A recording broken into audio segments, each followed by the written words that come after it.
Hello, this is Padge and welcome back to another episode of Padge Plays YOLO Edition with the game Orion Trail. We are halfway through mission 3 of 6 possible missions. That is if we survive, which I don't think we will, but hey ho. And well, we're not in the best of conditions right now when it comes to our red shirts. We have lost 15 red shirts, 8 which just disappeared after a terrible time at trying to rap at a karaoke bar in a bit of recreational time for the crew. They just weren't impressed with my rapping skills and they all left and I got punched in the face. So that wasn't good, all in all. So we are looking at concentrating on getting either our crew level up or at least, or at the very least, not putting our crew at risk, or else we are not going to be doing well. Other than that, we're doing pretty peachy. All the rest of the stats have gone up from when we started. It is really the crew part which is the issue. Because of that, I am in a bit of a quarry as to what to do next. Do I head towards the industrial station where we can swap stuff over and get more bits, provisions? I don't know if you can buy crew or not there. Or do we go for the green planet type place where we could possibly pick up more crew? As it stands, they all lead to either the food or the food. And then after that, it's fuel, food, don't know. So other than that, there's not really another decent chance of picking up any more crew. I mean, we've got the astronomical anomaly, I suppose. We could just head north after that. So I think really, as much as I'd like to go and trade some stuff in, not knowing that we can actually pick up crew, it's probably best if we just went south first to that green planet and then moved our way north and take out that anomaly on top. So, with that being said, we're off to the asteroid belt. Oh dear, 2 threat. It's all 2 threat. That's alright. We'll be fine. Or not. Misplaced paperwork. After an hour, no one can find the hourly productivity report. That should make drafting the next one easier at least. And we've lost the tactics. That's not good. But hey, not a lot we can do about that. Cosmic storm. The way forward is obscured by an endlessly churning cosmic storm. Green light pulses and flashes from within the thick, vibrant clouds. How will you proceed? So we can use an EMP to negate the storm. We can ask to use the nearby wormhole bypass, or we can coat the ship in conductive nutri-paste. Well, we're going to have to diplomacy this, I feel, so let's do that.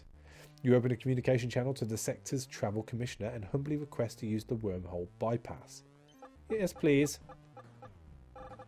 Now, we can't afford to fail here. That's very, very slow. Oh, thank God for that. If that was a fail, we would have lost crew. You may pass if you pay a toll. Oh, we still lost crew. You agree, but learn that the toll is to provide 1 crew member as an intern to clean the wormhole.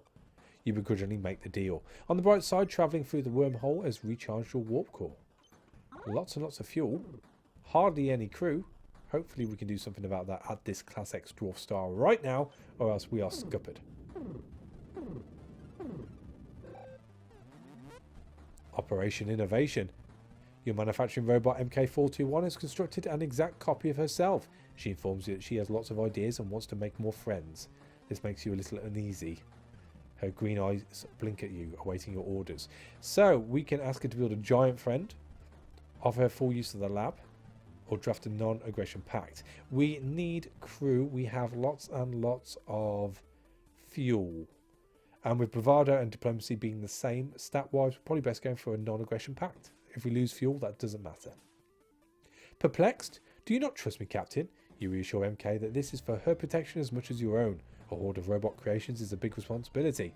Teeth clenched, you hand her the pen to sign the agreement. Alright, here we go. Now, come on. Be fair. You're not being fair here.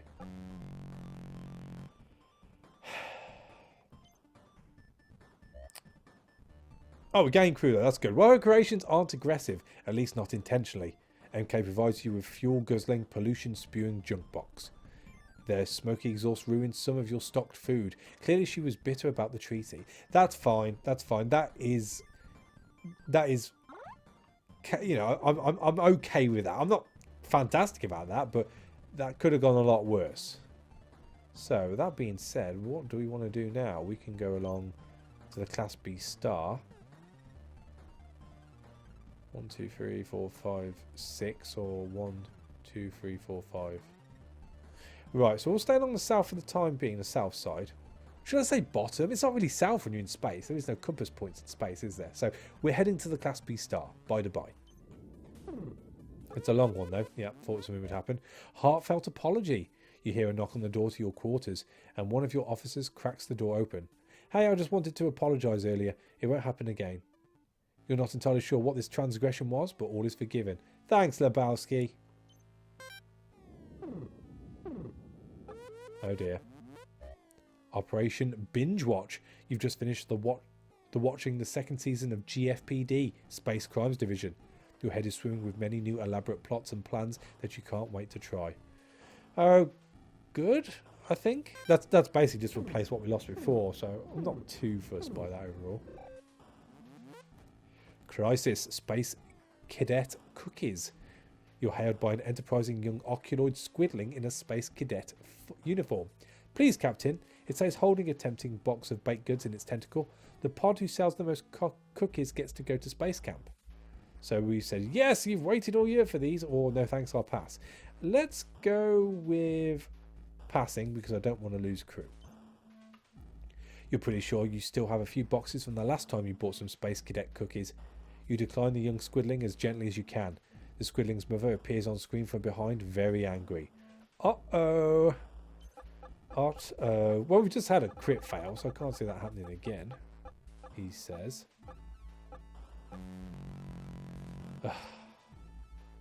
Alright. Alright. Nobody says no to my baby, she yells, pushing an ominous button. Sorry, whispers the squidling, sadly. Aw. Thanks, little buddy. Shields up.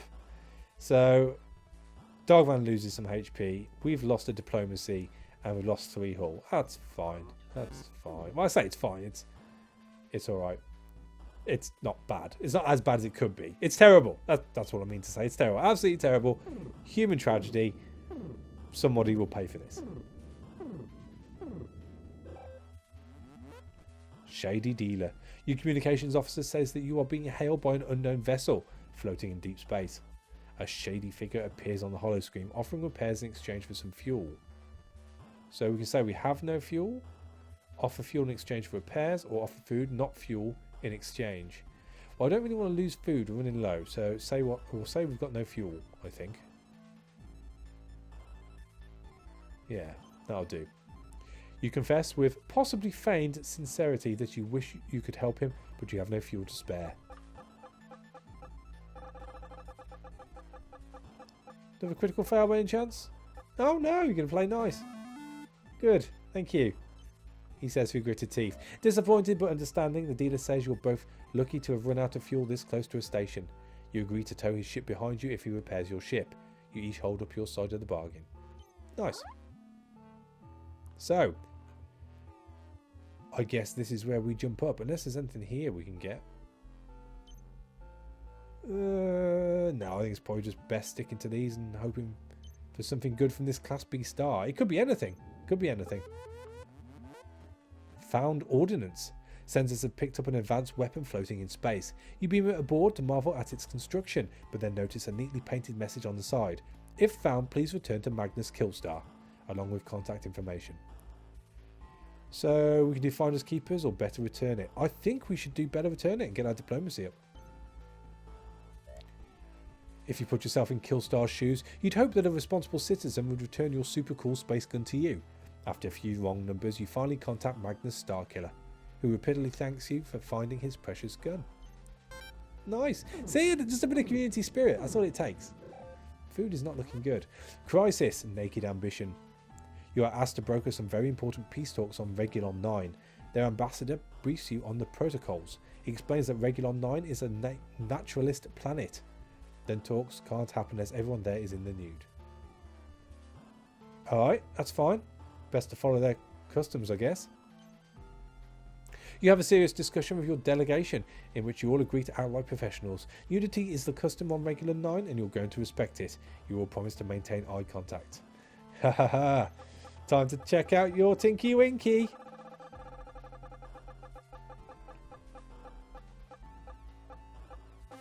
And it is massive. It is a massive Tinky Winky.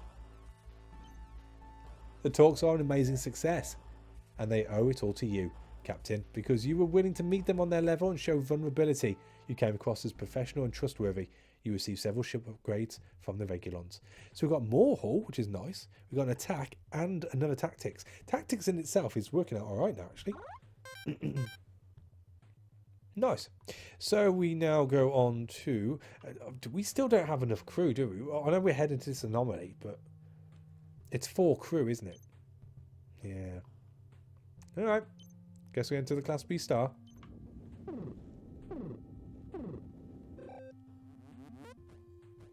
Existential crisis. Excuse me, just had a quick sip of my drink. Lots of talking in this. Very harsh on the throat. One of your ensigns have been reading too much metaphysical philosophy. They have started wondering loudly if they really exist, or if maybe only they exist and everyone else is a figment of their imagination. It's freaking everyone out. So, we can research existence probability, throw a chair to prove a point, or hire a therapist. Well, it's going to have to be the therapist, I think. We're only going to lose fuel, which is fine by me. You made the right choice in calling me, the psychiatrist says as she heads to the ensign's quarters. The only real way to deal with philosophy is with good therapy. Alright, well, we'll see how it goes. Looks good. Looks great. Is this some sort of joke? The psychiatrist says when she returns 15 minutes later. You sent me to a storage closet. Sure enough, there's nothing in the ensign's quarters but a bunch of fuel canisters. Guess they really didn't exist. Gnarly. Gnarly. Lost a crew though. I mean, we've been heading here because it's the closest place to get crew. Is there anywhere else around here where we can get crew rather sharpish? It's not looking good. It's not looking good at all. We might be better just avoiding any more away missions, as our stats are high enough in to the stats, and the next one's mediocre to be able to just get away with just getting there as quick as we can. I think. I don't think it's anything to worry about. He says, "Yeah, let's ignore it. It's not. We haven't got enough crew to go down there. It is a free pass though, past these two. No, let's do it. Pink Nebula. Let's do it."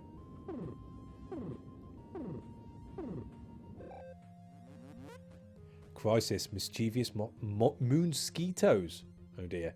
You're sitting on the bridge when suddenly you hear a high-pitched buzzing in your ear. It passes and then returns. This goes on for like 5 minutes before you realise the entire ship is infested with moonsquitoes. Great. So we can capture the bugs for study or fumigate the ship. Well, we're going to lose crew if we fumigate, so let's do it for study. For science! You don't know where these bugs came from, but careful study might be able to identify the source. You order your scientists to capture as many as they can for study. Well, let's do this. We're going to get a pass? No, of course not. No. Hey ho. The science team spends many resources trying to catch the crafty space bugs, but eventually give up after accidentally killing a batch by forgetting to put air holes on the jar lid. Great work, team. So we've lost more food and fuel. Oh dear, food is not good at all. I presume we starve and die if we run out. Pink Nebula. Oh, okay. Can't be any worse than the last one. Internal sensors detect an alien presence has suddenly appeared aboard your ship. The alien has given no indication of its intentions. So we can bait the alien intruder into the open. We can limit the alien's movement about the ship, or learn as much as possible about the alien. Let's bait him. We're going to lose crew. Better than food. You know, one thing I haven't figured out, or at least one thing I have been paying attention to, is whether if you have less crew, you eat less food. Because losing crew would probably be a good thing if that's the case. Your security team scatters random foodstuffs around the ship to see if it likes anything. Well, that's not good. We're going to lose food straight away. Please be a pass. Crit would be great. Yeah. The alien likes something, alright. It likes the taste of the crew. The entity leaves after eating its fill. It does, however, also leave a fuel cell behind as a tip for good delivery service. Okay, fine. I don't think we're going to make it to the next one. I don't think we're going to make it. Unless we come across some food, that is. Wow. Alright. The sensors detect a highly advanced alien science vessel ahead. This is the alien science vessel, by the way. It seems to be conducting invasive and elaborate scans of your ship. You make a note to change your password and prepare to take action. So we can scan them right back, disrupt their unwelcome scans, or give them a nice missile to scan. Well, it's going to have to be disrupt. That's the only thing we've got. You activate the anti-targeting computer to put a stop to the scans before they learn too much. Alright. I mean, the odds are in our favour, but that's not usually how this works. Ah, there we go. It works perfectly. Amazed, the aliens propose a trade. Your firewall for a prototype organism cloner. Deal! While cloning your crew in order of attractiveness, you get distracted and try to clone your dinner. It worked, but the device broke. Alright, well, crew's good now. We could do an away mission now, except we haven't got any. Food, we are good to the next one, pretty much. It's letting us wing it to the next one, which appears to be an asteroid belt. Or not. Mr. Scruffy Bottom's Revenge. Your first officer has adapted a bearded shark rat rescue. You explained that it was the previous owner that was rescued, not the shark rat. Okay. Not quite sure what that means, but Lebowski, you've taken a hit, sir. Crisis, stray torpedo. Warning, you're being targeted by a slow-moving torpedo belonging to Galaxy Force. Upon closer study, it turns out that it's one of your torpedoes. One of your previously fired volleys must have missed and got its targeting scrambled. Oh dear. Well, we better destroy it. You don't want some rogue munition flying around. You better take it out. You fire a second torpedo to destroy the first. Alright, well, this isn't good. Go on, keep going. Oh, no. That's alright. As long as it's only hull. It's only hull. The second torpedo closes in fast on the rogue munition and then misses. Great. Now there are two stray torpedoes. Before you can scold your weapons officer, the original torpedo slams into your ship and detonates. That's fine. Our hull is pretty high. Now, we're entering an interesting situation now because we are not going to make it to the next meal. Next planet, because we have only one food. So I guess we just hang about until someone shows up. Here we go. Starvation. Wow, they go down quickly. Dog gone. A scientist in the medical bay tests a new intelligence serum on his dog. The dog now walks on two legs, talks, and has become the most intelligent being on the ship. Some people even think the dog would make a better captain. Ruh-roh! So we can put the dog down. Seems a bit harsh. See where the discovery goes, or commission the dog as a science officer. But we lose crew. Oh, I'm going to do that. I'm going to do that. You make the dog an advising officer on the science team, realizing it means that one of the other scientists now has to work for his own dog. Well, that's how things work out sometimes. Sorry. It's a big one. It's a big risk. Please, I need a critical success. Don't. Oh. Well, I mean, if you're going to die in a game, you might as well do it critically. The former master of the dog reacts very badly to the staff restructuring and destroys the whole science lab. The dog supervises the expensive rebuilding of the lab and visits his sedated former master whenever he can. So all our crew have died, we've lost plating, and Natalie has lost a science perk. So what does that mean? Are we dead? Is that it? Are we done for? Or do we just carry on? Do our HP start coming off now? I suppose we need to get there as soon as we can. Food is needed. It's food or fuel, so food it is, I guess. Alright. Lebowski's down. Ran out of trail mix. Oh dear. So for every move now, we lose HP on our officers, and then I presume onto me. Sorry, Lebowski.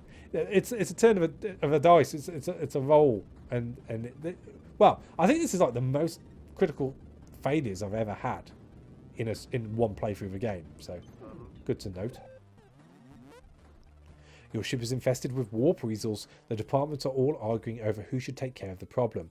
Once everyone has had a say, you consider your options. So we can use a prototype weasel spray, blast them yourself, or deploy droids to avoid loss of life. I mean, I don't mind losing fuel. Then again, if we blast them ourselves, I'm hoping if anything happens, it just means we lose hull because we'll blow a hole in the side of the ship. So let's try blast them yourself. You mutter angrily to yourself as you exit the bridge, your blaster drawn. Please, please, please. Just we deserve to do well here. We've had so many critical failures. Thank you. Thank God. Thank God. They're fast, but you're faster. You chase the weasels through the halls of your ship, corner them in an airlock and pressurize the chamber. Pop go the weasels. Your chef collects the remains. Your tactical officer is totally grossed out. I don't care. We've got food. I think that means we might be able to get to the goal. I think. Oh, we might be able to get more food as well. Class X Dwarf Star. A green star, theoretically. These shouldn't exist. Alright. Oh dear. You've encountered a gravestone. Sensors indicate that there is some sort of floating memorial nearby. Your navigator asks if you want to make the short detour to check it out. Why not? Let's do it. Take a shuttle. Nick Salmond. I finally made it to space. Then I was eaten by some foul beast. I ride this from its stomach. Okay, well, these things happen, I guess. Glowing rectangle.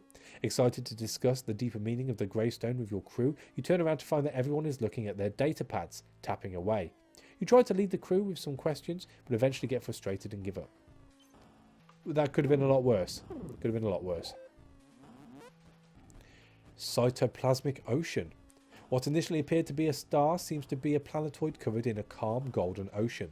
Suddenly your sensors indicate multiple anomalies coming from the planet and inside your ship. If you believed in space ghosts, this would be scary. So we can run some tests, land on the planetoid, or attempt to communicate. Well, let's attempt to communicate, damn it. You may not have a PhD in planetoids, but you know there's something fishy about this one. You concentrate the efforts on your crew on trying to make contact with whatever it is, or whoever may be inside of it. Good, good, good. I'm not going to say the odds on our side, because we've had crap rolls this time around. We were due one of them. We were definitely due one of them. A breakthrough in your efforts indicates that the planetoid is a telepathic entity. It appears to be trying to communicate by means of vivid hallucination, but you can't decipher the true meaning. You collect some of its nutrient-rich gloop and leave. Don't know what you're saying, mate. I'm off. Thanks for the food. That's fine by me. If only we could bring back crew members. Hey, Lebowski. Anyway, onto the Class 0 star, or Class O star, should I say. It's young and hot. Like temperature, hot, hot. Not attractive. Engine troubles. The warp core is having trouble starting due to a clogged plasma manifold. Your chief engineer claims you just need to increase the fuel intake. Flush out the burnt material. You could also probably flush it out with NutriPaste. We can't really afford the food, but fuel is okay, so we'll do that. With an increase of fuel, the clog in the plasma manifold is dislodged and vaporized by the warp core. You hate wasting fuel, but at least the warp core is back online. Oh yes, yes.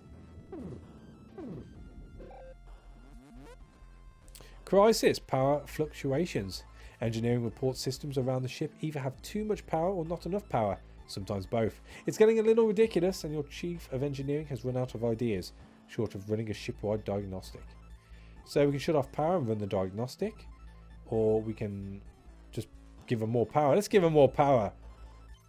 Power! You recall one time as a kid you were caught smoking cigarettes and that you were forced to smoke the entire pack as punishment. Maybe the same logic could apply here. Your chief of engineering sighs and initiates a power overload. Go, go, go, go, go, go, go, go. Let's finish on a good one. Bastard. Several computer consoles explode in a shower of sparks as crew members dive out of the way. The whole scene is pretty exciting, but all you've done is busted up your ship. So we've lost fuel and a hull. But that's okay, because we've survived. Galaxy 4 Starbase. The next outpost along the Orion Trail. Get here at any cost. Let's do that. Oh, or not. You've encountered a gravestone. Sensors indicate that there is some sort of floating memorial nearby. Your navigator asks if you want to make a short detour to check it out. Wolfgang Lang. He defeated himself and won. That's the way to do it. Suddenly you are beset by zombies made entirely of baked goods. Horrifying. After a few quick headshots with your phaser, you now have several edible corpses ready for processing. Could have done with you a while ago. And that's it. We're there. Home. Mission successful. Congratulations, Captain Padge. You have successfully traversed Space Montezuma's Revenge in a most daring expedition. Galaxy Force honours you with the title Admirable Rule Breaker. Nice. So how did we actually do there? 23 encounters, 12 events, 1 away mission, 2 graves. And we succeeded more than we failed. And as it turns out, we actually had the same amount of critical fails as we did critical successes. Although I suppose you could count the successes when losing crew members as failures. So in which case it would be 4, 8, 11 to 14. So technically we were all right there. We actually did better than we didn't. And I've just noticed I'm jigging down below, which is awesome. So there we go. Mission 3 done. And we've opened up Mission 4. Where be you? The quadrilateral quadrant. But we're jumping ahead of ourselves. That's going to be next time around. So thank you for watching. As always, a like is appreciated. And I'll catch you on the next one. Take it easy.